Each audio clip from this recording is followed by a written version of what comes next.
The station, called Velar 9, floated in the cold dark between two forgotten star systems. It was a trade station, one of the largest in the Galactic Union. Thousands of alien species walked its long metal hallways every single day. They traded goods, they signed deals, they ate strange food and spoke in languages that sounded like music or thunder or breaking glass. It was a busy place, a loud place, and it belonged to everyone and no one at the same time. But if you looked closely, you would notice something. You would notice that the Arathi walked like they owned every floor tile. They were tall creatures, insectoid in shape, with hard shells of dark green and eyes like black glass. They held the military control of the station. Their soldiers stood at every checkpoint. Their officers gave the orders. And their sub-commander, a proud and cruel female named Thyris Velnock, walked through the market district like a queen walking through a field of dirt. She hated many things. She hated noise. She hated mess. She hated disorder. But most of all, she hated humans. Humans had arrived on the galactic stage only 40 years ago. They came from a world the aliens called a death world, a planet of crushing gravity, extreme weather, volcanic eruptions, predators with sharp teeth, and oceans that could swallow entire cities. The galaxy looked at Earth and could not understand how anything had survived there, let alone built cities and ships and traveled to the stars. Most species feared humans in a quiet, nervous way. Others simply hated them. Velnock was one of those others.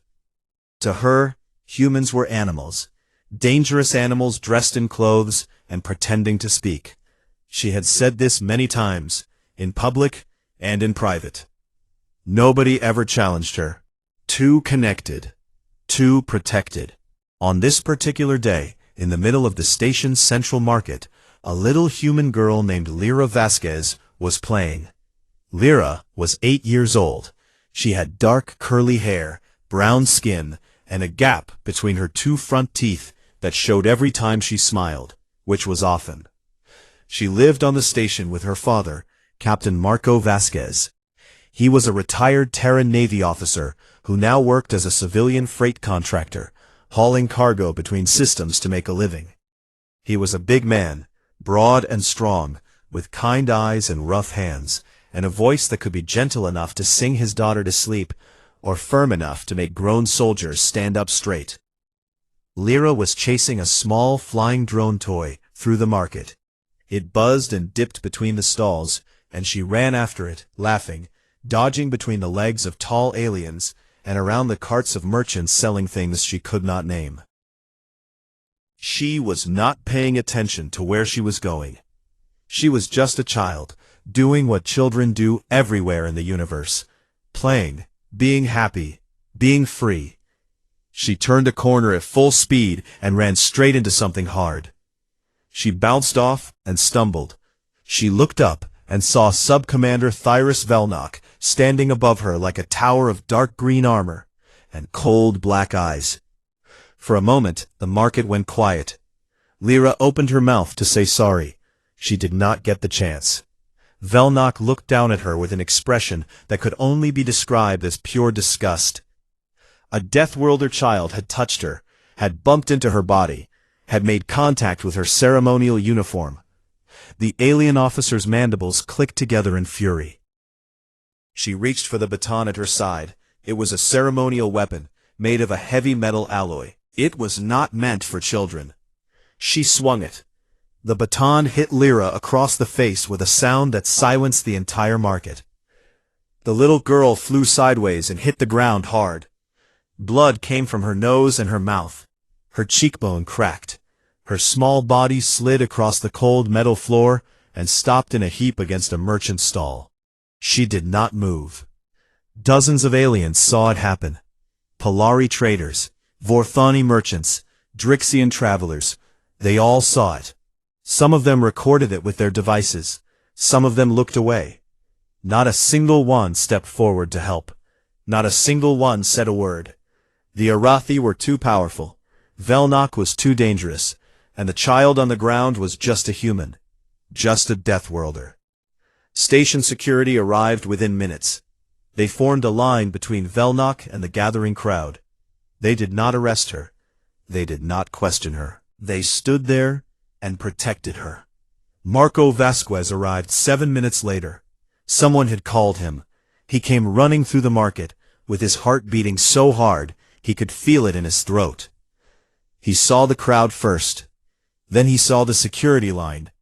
Then he saw his daughter lying on the ground in a small pool of her own blood. Everything inside him went cold. He pushed through the crowd. A security guard tried to stop him. Marco looked at the guard with eyes that made the alien step back without thinking. He walked to his daughter and knelt beside her.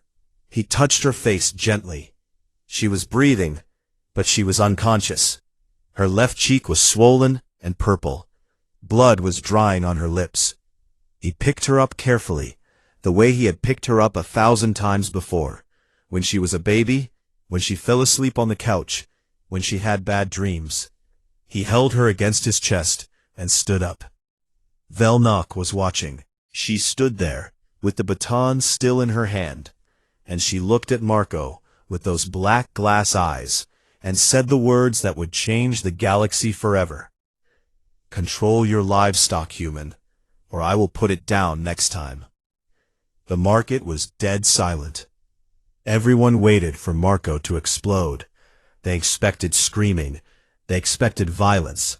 They expected the Deathworlder to do what Deathworlders were supposed to do: rage, fight, destroy. Marco said nothing. He looked at Velnok for a long moment. His face was completely still. There was no anger on it. There was no sadness. There was nothing at all. And that nothing was the most terrifying thing anyone in that market had ever seen. He turned around, with his daughter in his arms, and walked away. The crowd parted for him in silence. Aliens who had never felt fear in their lives felt something cold crawl up their spines as he passed. A Vorthani merchant later told a reporter that watching Marco Vasquez walk away was like watching a star go dark right before it collapses. You knew something terrible was coming. You just didn't know when. Marco carried Lyra to the station's medical bay. The doctors treated her. They fixed the fracture. They stopped the bleeding. They told Marco she would heal. Children are strong, they said. She would be fine. Marco sat beside her bed and held her small hand in his. He did not sleep. He did not eat. He did not speak. He just sat there in the quiet hum of the medical bay and watched his little girl breathe. And somewhere deep inside him, in a place that was older than civilization, older than language, older than thought, something woke up. Something patient. Something that had protected human children since the first mother held the first baby in a cave on a dangerous, violent, beautiful world called Earth. The galaxy did not know it yet, but it had just made the worst mistake in its history. The video spread across the galactic datanet like fire through dry grass. Someone in the market had recorded the whole thing. Every second of it. The little girl running, the collision, the baton rising, the crack of metal against bone, the child hitting the floor, the blood, the silence, and then Velnok's voice, clear and sharp and full of contempt, calling a human child livestock. Within 6 hours, it had been viewed by over 2 billion beings across 300 star systems. Within 12 hours, that number had doubled. Within 24 hours, every corner of the galaxy had seen the face of an 8-year-old girl, lying on a cold metal floor with a broken cheekbone and blood running from her mouth. The reactions came fast, and they came from everywhere. On the Arathi homeworld, the military command released a short statement saying that Sub-Commander Velnok had acted within her authority to maintain order on the station. The statement called the incident minor and regrettable. It did not mention Lyra by name. It referred to her as the Deathworlder Juvenile. On the Pellerai worlds, there was quiet sympathy. Some politicians spoke carefully about the need for reform. Others said nothing at all. The Pelari were a gentle species, bird-like and soft-spoken, and they did not like conflict. They wanted peace. They always wanted peace, even when peace meant looking the other way. On the DataNet forums, some alien species mocked humans openly. A popular Drixian commentator posted a video laughing about the incident. He said the child should not have been on the station in the first place. He said Deathworlders did not belong in civilized space. He asked his viewers what they thought humans would do about it, and then answered his own question with a shrug. What can they do? Cry? They are new here. They are nothing. That video got 40 million views. The comments were full of laughter. Nobody was laughing on Earth. The footage hit the Terran networks at peak hours. It played on every screen, every device, every public display across every human city, on every human world. People stopped in the streets to watch. They stopped in their offices. They stopped in their homes. Mothers covered their children's eyes. Fathers stood still with their fists closed at their sides. Old soldiers, who had not felt rage in decades, felt it now, hot and alive and burning behind their ribs. But here is the thing about humans that the galaxy had never understood and was about to learn. Humans did not react to pain the way other species did. Most species screamed. Most species panicked. Most species lashed out immediately and burned themselves out fast. Humans went quiet. Across the Terran colonies, across Earth, across every ship and station and outpost where humans lived and worked, a silence fell. It was not the silence of defeat. It was not the silence of fear. It was the silence of a species that had been fighting and surviving and protecting its young for 200,000 years on the most dangerous planet in the galaxy. It was the silence that came before the storm, the deep breath before the roar. Military analysts from other species noticed it first. A Vorthani intelligence officer sent a classified report to his superiors that read, "Human-civilian communication traffic has dropped by 60% in the last 12 hours. Military channels have increased by 400%. This pattern matches pre-war mobilization behavior in their historical records. Recommend immediate diplomatic intervention." His superiors filed the report and did nothing. On Velar 9, Ambassador Kale Dremin was trying to hold things together. Dremin was Pelari, a thin and elegant creature with silver feathers and calm golden eyes. He had spent 15 years trying to get humans accepted into the Galactic Union as equal members. He believed in peace. He believed in process. He believed that the system worked if you gave it time. He filed a formal complaint on behalf of the Terran Confederacy through the proper channels. He presented the evidence. He requested an investigation and the immediate suspension of Subcommander Velnok pending review.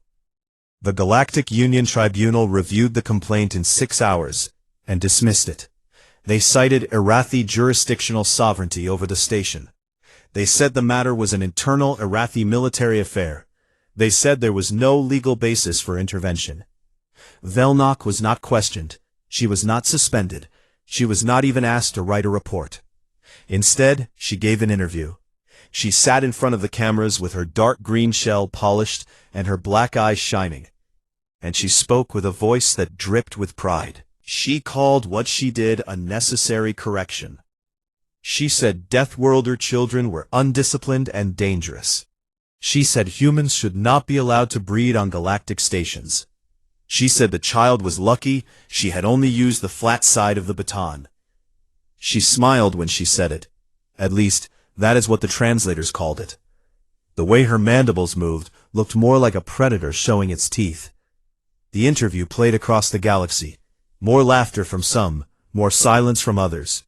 And on human worlds, that silence grew deeper and colder and heavier, like snow piling up on a mountain before an avalanche. In the medical bay on Velar 9, Lyra Vasquez opened her eyes. Her face was wrapped in bandages. The left side hurt when she tried to move. The lights above her were too bright. She blinked and turned her head and saw her father sitting beside her. He looked tired.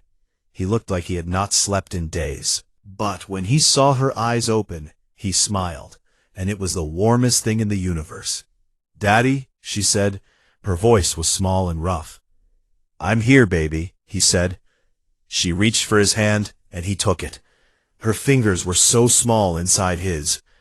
"Daddy, why did she hurt me?" Lyra asked. "Did I do something wrong?" Marco Vasquez looked at his daughter. He looked at the bandages on her face. He looked at the bruise spreading beneath them like a dark cloud, and something behind his eyes shifted. It was not rage, not exactly.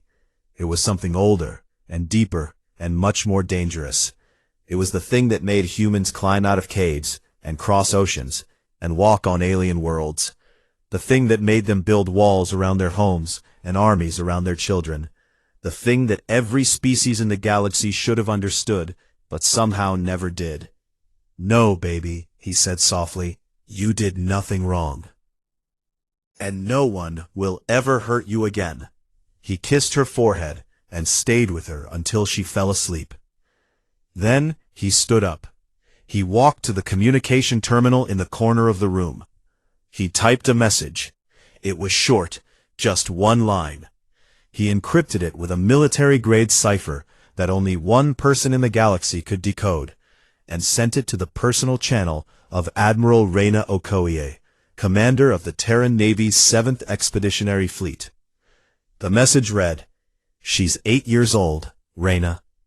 400 light-years away, aboard the dreadnought TNS Retribution, Admiral Reyna Okoye received the message. She was a tall woman, with dark skin, silver hair cut short, and eyes that had seen 2 wars and 3 decades of service. She had known Marco since the academy. She had held Lyra when she was a baby. She read the message. She read it again. She closed her eyes for a long time. When she opened them, they were dry and hard, and there was nothing in them that looked like mercy. She pressed the fleet-wide communication channel. Every ship in the 7th Fleet heard her voice at the same time. 42 warships, 18,000 sailors and marines, the most powerful human battle group outside of Earth's home defense. "All hands," she said. "Set course for Velar 9. Combat formation. Full speed." She paused, and then she added one more thing. "They touched one of our children." She did not need to say anything else. Every human on that fleet understood. Every single one. The engines of 42 warships roared to life, and the fleet turned toward Velar 9 like a fist closing around a throat. The galaxy had made its choice. Now, humanity was making theirs. 5 days after an Arathi officer broke an 8-year-old girl's face, the sky above Velar 9 changed. It started with a ripple. A faint shimmer in the dark space at the edge of the star system, like the surface of a lake being disturbed by something rising from the deep. The station's long-range sensors picked it up first. A technician on the night shift noticed the reading, frowned, ran a diagnostic, and then felt the color drain from his face. 42 contacts, dropping out of faster-than-light travel in perfect formation. Big contacts. Warship-sized contacts. The alarm started screaming.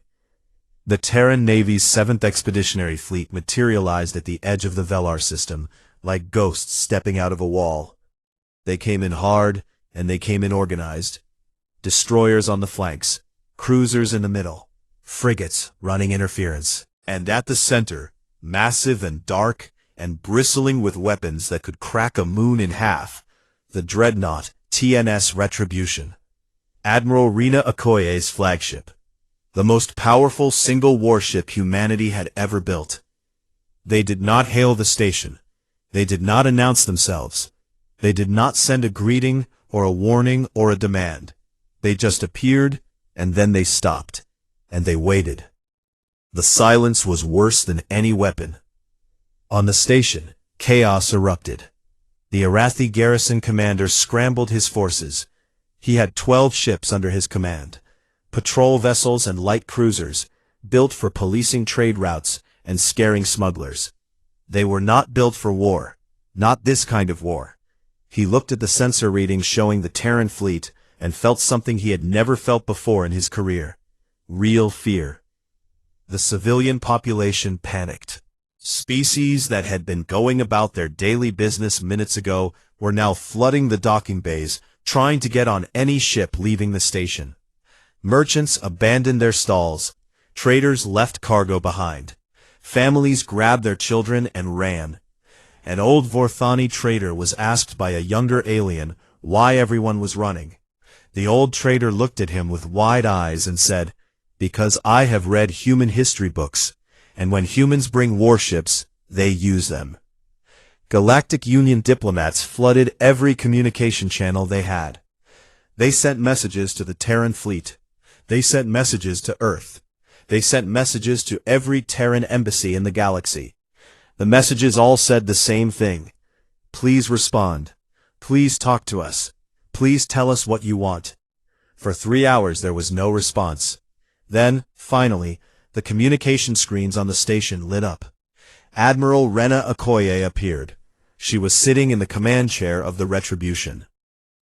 She wore her full dress uniform, black and silver, with every medal and ribbon she had earned in 30 years of service. Her face was calm, her voice was steady. She looked like a woman who had already made every decision she needed to make, and was simply waiting for the rest of the universe to catch up. "This is Admiral Rena Okoye of the Terran Confederacy Navy," she said. "The Terran Confederacy formally requests the immediate remand of Subcommander Thyrus Velnok into human custody to face charges of aggravated assault against a minor. You have 48 hours to comply." She paused. "This is not a negotiation." The screen went dark. The Arathi High Command responded within the hour. Their message was furious. They called the Terran demand an insult. They called it an act of aggression against a sovereign military power. They said that Velnok was an Arathi officer operating under Arathi law, and that no alien species had the right to demand her surrender. They announced that reinforcement fleets had been dispatched from the Arathi homeworld. What they did not say, because they did not want anyone to know, was that those reinforcements were 3 weeks away. The Arathi had not expected this. Nobody had expected this. Humans were supposed to be the new species, the small species, the ones who kept their heads down and followed the rules, and were grateful to be allowed into civilized space at all. Nobody had told the humans that. On the station, Ambassador Kale Dremin worked without sleep. He moved between meetings and calls and private conversations, trying to find a way out that did not end in fire. He met with the Arathi commanders, who refused to bend. He met with the Galactic Union representatives, who wrung their hands and talked about process and procedure and precedent. Nobody would act. Nobody would move. Finally, he went to see Marco Vasquez. He found Marco in the medical bay, sitting beside Lyra's bed. The girl was asleep. Her face was healing, but the bruise was still there, yellow and purple and ugly. Marco looked up when Dremon entered. His eyes were calm and flat, like a frozen lake. Dremon sat down across from him. He spoke carefully. He said he understood Marco's pain. He said he was working to find a solution. He said that the fleet outside was creating a crisis that could destabilize the entire Galactic Union. He said that billions of lives across hundreds of worlds could be affected if this turned into a war. Marco listened to all of it. Then he spoke. "Your union watched an officer break a child's face and did nothing," he said. "It was already broken, Ambassador. We are just the ones honest enough to say it out loud." Dremon had no answer for that. The 48-hour clock ticked down, and with every hour, the tension grew thicker. The Terran fleet did not move. It did not advance. It did not retreat. It sat there in the dark, like a predator crouching in tall grass, patient and still, and watching. Other species on the station who had studied human history began sharing what they knew. A Polari academic broadcast a message on the galactic datanet that was viewed by billions. She was a historian, small and silver-feathered, with a voice that shook slightly as she spoke. She said that humans had a long and complicated history of violence. But she said that there was one pattern that never changed, one constant across 10,000 years of human civilization, and every culture, and every nation, and every tribe that had ever existed on that deadly, beautiful world called Earth. You do not touch their children. She listed examples. Wars that had started over harmed children.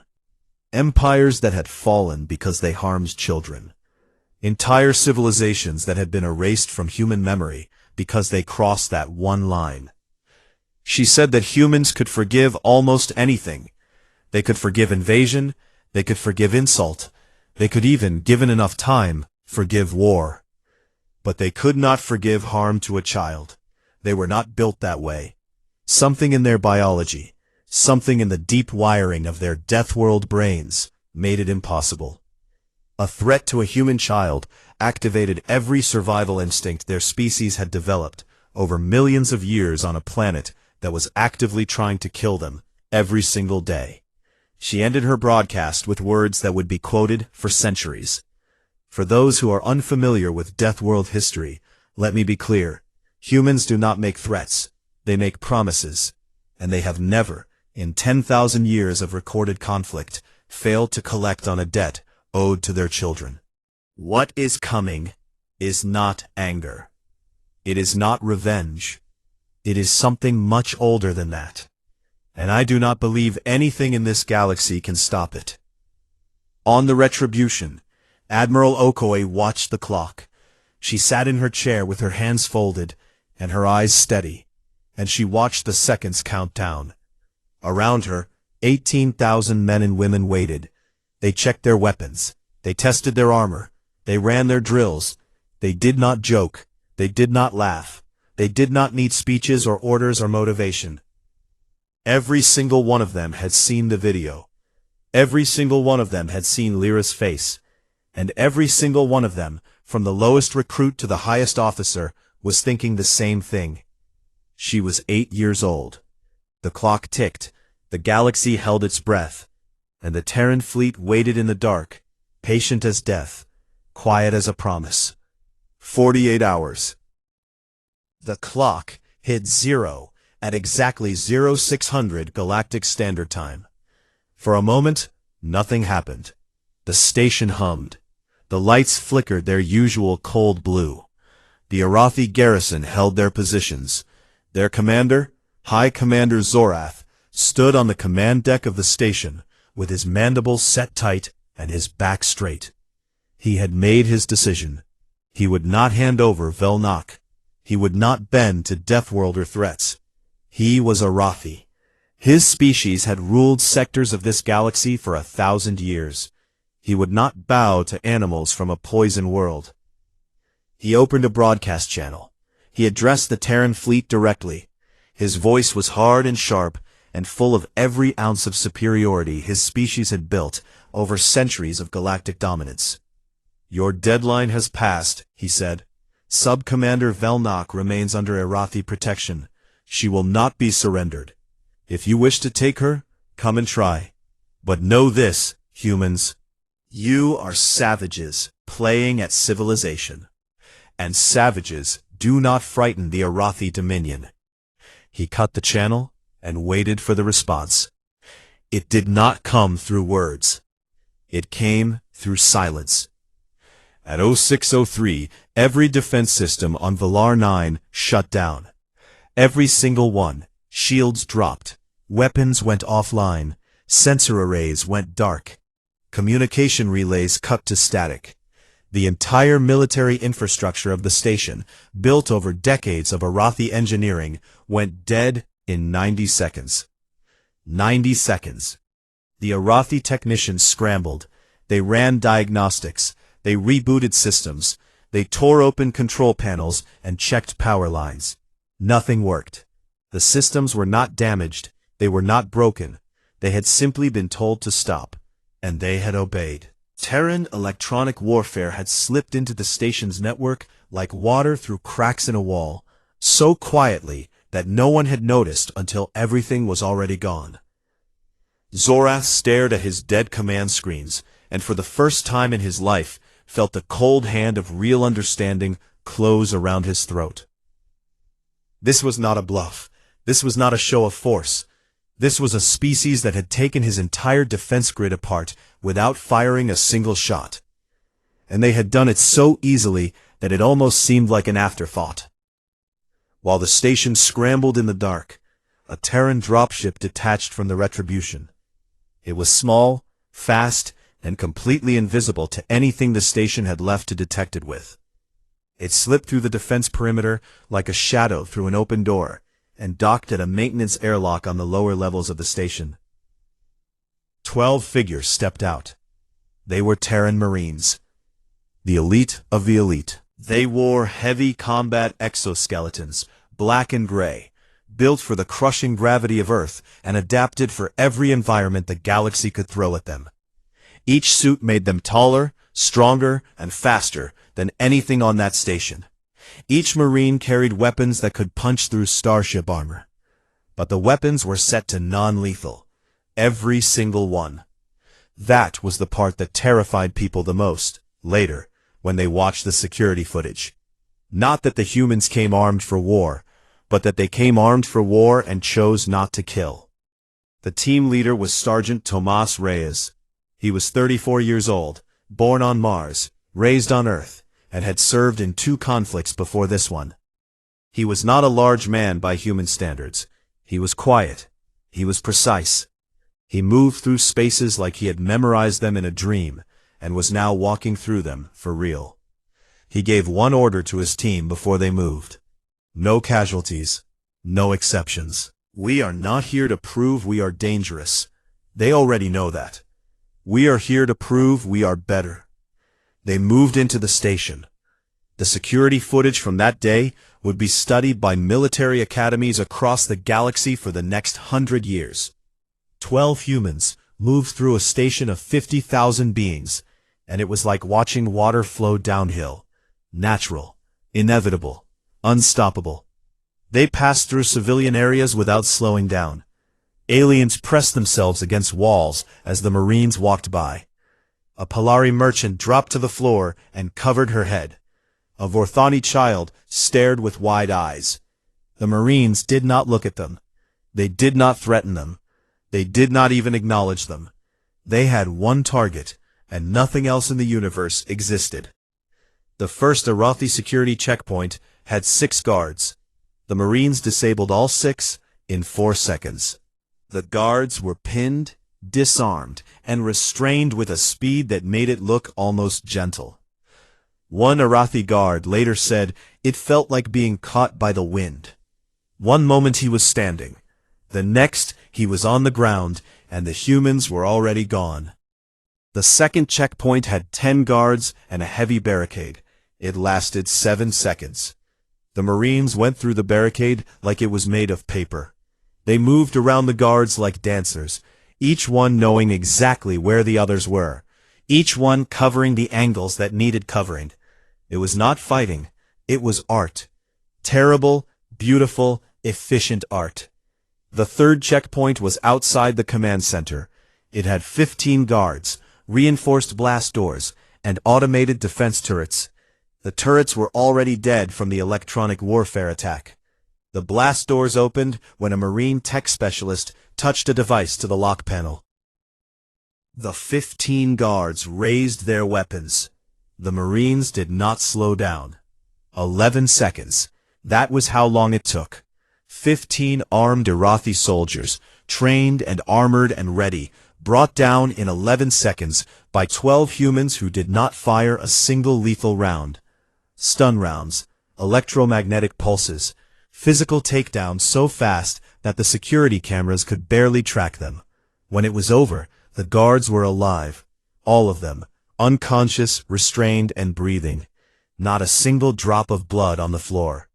Inside the command center, Subcommander Thyrus Velnock waited with her personal guard. 20 of the best Arathi soldiers on the station. They stood in a circle around her, weapons raised, mandibles clicking in nervous rhythm. Velnox stood in the center with her ceremonial baton in her hand, the same baton she had used on an 8-year-old girl's face. The door opened. The Marines came through it like a wave. It was over in 11 seconds. 20 Arathi guards, the finest soldiers their species had on the station, put down without a single fatality. They were pinned to the floor, disarmed, and silenced so quickly that some of them did not even have time to fire their weapons. The room smelled like ozone and fear. Velnox was the last one standing. She held her baton up like a shield, and her black eyes were wide and wild, and for the first time in her life, she looked exactly like what she was. Not a commander, not a superior being, just a scared creature facing something she did not understand. Sergeant Reyes stepped forward. He was not much taller than her, even in his exoskeleton. He reached out with one armored hand and took the baton from her grip. She did not resist. She could not. Her hands were shaking too badly. He looked at the baton. He looked at her. Then he leaned close and spoke quietly, so that only she could hear. "You hit a little girl," he said. "You are done talking." They put her in restraints. Mag cuffs designed for high-gravity species, locked at the wrists and ankles. She did not fight. She did not speak. The fire and pride and cruelty that had burned in her eyes for years was gone. There was nothing left but the hollow look of someone who had just realized that the universe was not what she thought it was. Outside the station, the Arathi fleet tried to intervene. Their 12 ships moved to block the Marine extraction. It was a brave decision. It was also a stupid one. Admiral Okoye's fleet responded with surgical precision. Targeted strikes hit the Arathi ships in exactly the right places. Engines disabled, weapon systems burned out, communication arrays destroyed. The strikes were so precise that they looked like surgery. Each cut exactly where it needed to be, no deeper and no wider than necessary. Not a single Arathi ship was destroyed. Not a single Arathi crew member was killed. The message was clear, and every species in the galaxy heard it. We could have killed every single one of you. We chose not to, and you will remember that choice for the rest of your lives. The Marine dropship returned to the Retribution with Velnox in custody. The fleet did not celebrate. There were no cheers, no victory announcements, no fists pumped in the air. Admiral Okoye simply nodded when she received confirmation, and gave her next order. Hold position, maintain combat readiness, and someone get Captain Vasquez on a secure channel. Tell him it is done. In the medical bay, Marco Vasquez received the message. He read it once. He closed his eyes. Then he looked at his daughter sleeping in the bed beside him, her face still bruised, her small chest rising and falling with each breath. "It's done, baby," he whispered. "Nobody hurts you and walks away. Nobody." She just slept, peaceful and safe, while 42 warships stood guard around her like a wall of iron and fire, and the quiet, endless fury of a species that would burn the stars themselves to protect its children. 3 weeks after the Marines pulled Thyrus Velnox out of her command center in restraints, the galaxy watched something it had never seen before. A trial. Not a military tribunal behind closed doors. Not a quiet political deal made in back rooms. Not an execution broadcast as propaganda. A real trial, conducted under Terran law, with full legal rights for the accused, a defense attorney provided at Terran expense, and every single second of it broadcast live across the galactic datanet, for anyone and everyone to watch. The galaxy did not know what to make of it. Velnox sat in a courtroom aboard the TNS Retribution. She wore plain gray clothes. Her rank insignia had been removed. Her ceremonial baton had been taken. She looked smaller without those things. Smaller and older and tired. The black glass of her eyes, which had once burned with pride and contempt, now stared at the floor. She had been given a lawyer. a human lawyer, a woman named Dr. Sarah Chen, one of the finest legal minds in the Terran Confederacy, who had volunteered for the case because she believed that even the worst people in the universe deserved a fair defense. That was how humans did things. That was the point. The prosecution presented its case with cold, careful precision. They showed the footage. They played it once, slowly, and the courtroom went so quiet you could hear the hum of the ship's engines through the walls. They showed Lyra's medical records. The fractured cheekbone, the internal bruising, the trauma assessment from the psychologist, who said the girl now flinched when she saw tall figures with dark coloring, that she had nightmares about a sound that was the click of mandibles.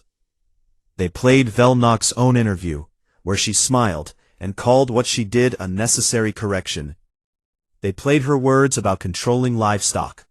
They brought witnesses, the Polari merchant who had seen it, the Vorthani trader who had watched from 10 meters away, even a young Arathi soldier who had been on security duty that day and who testified, quietly and with obvious shame, that he had seen his superior officer strike a child and had done nothing to stop it.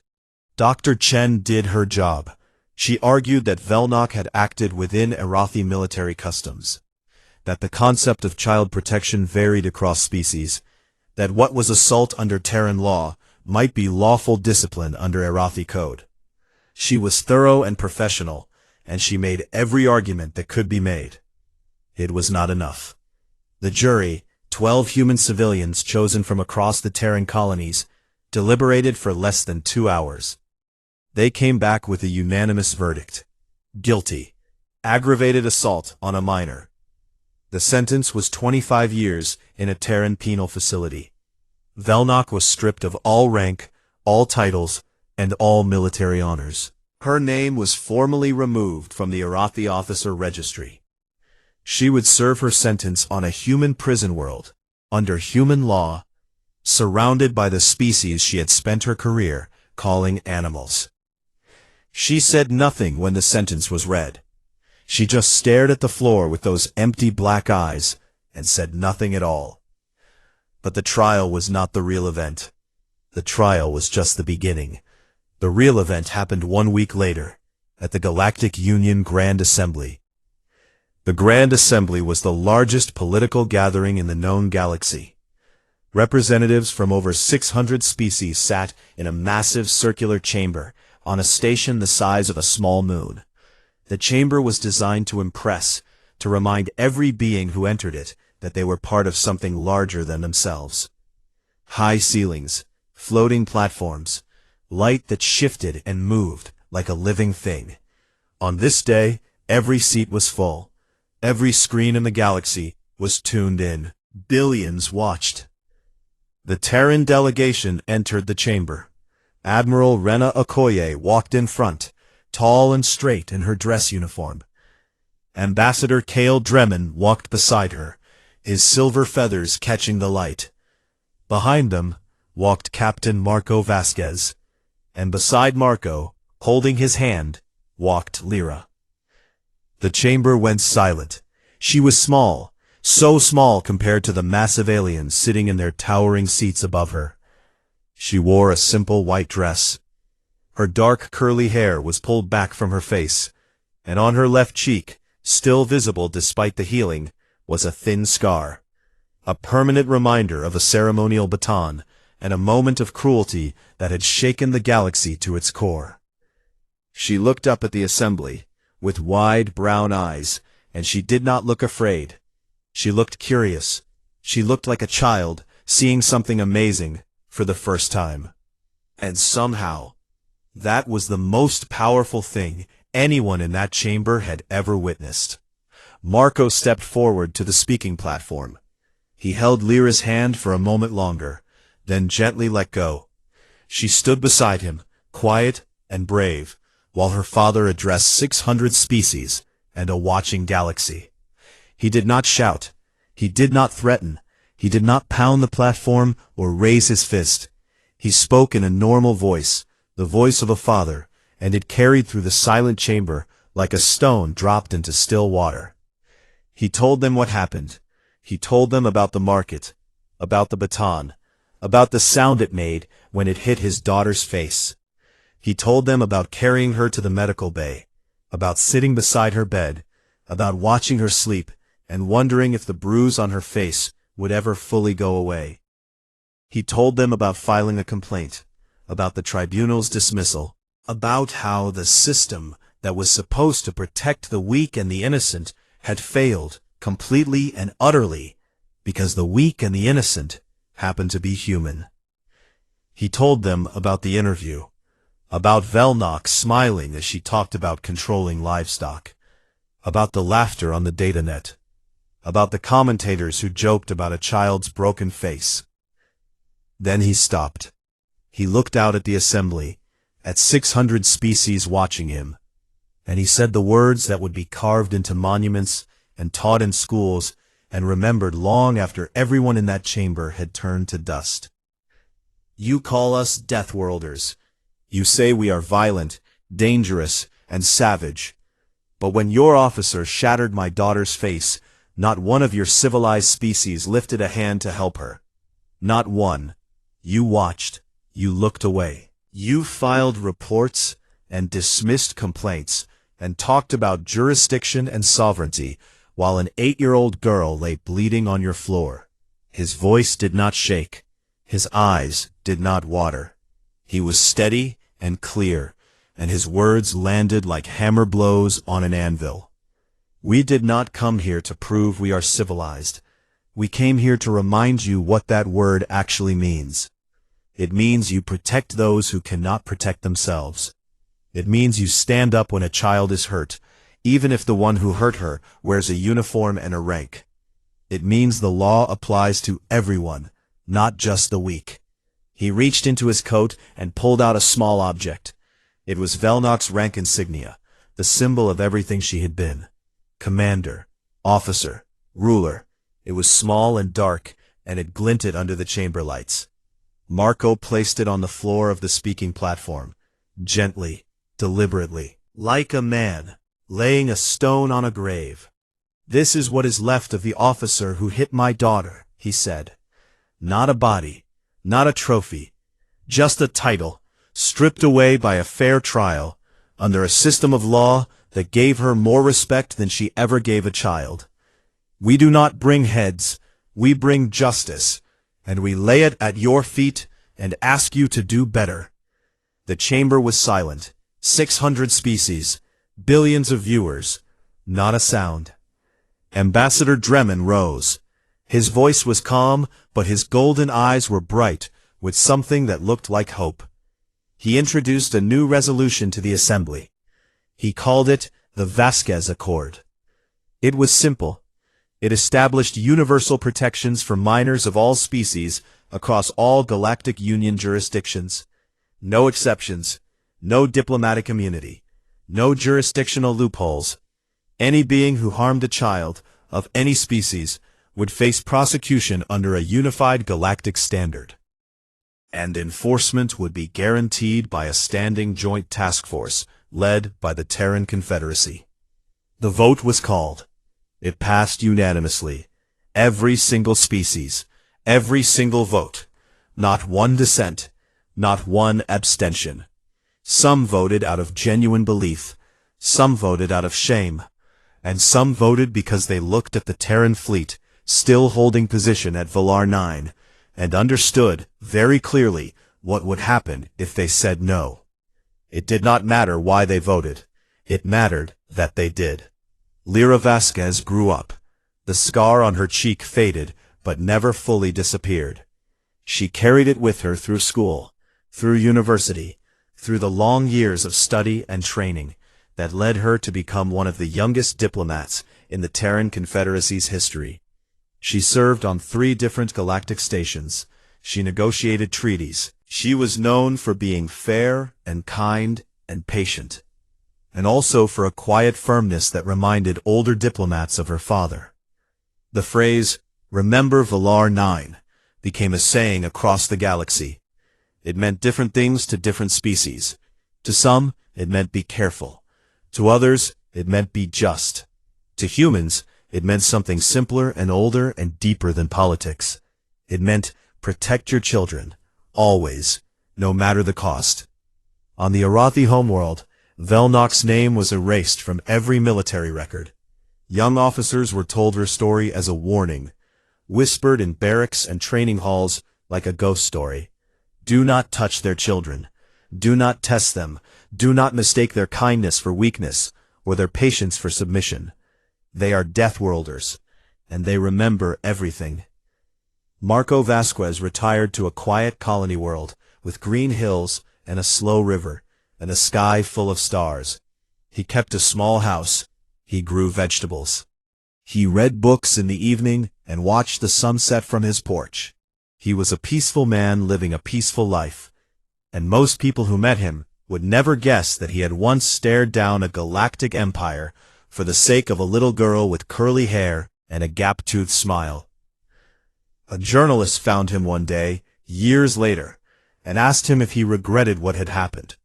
If the crisis, the fleet, the trial, the accord, all of it had been worth the cost. Marco looked at the journalist. He looked at the sky.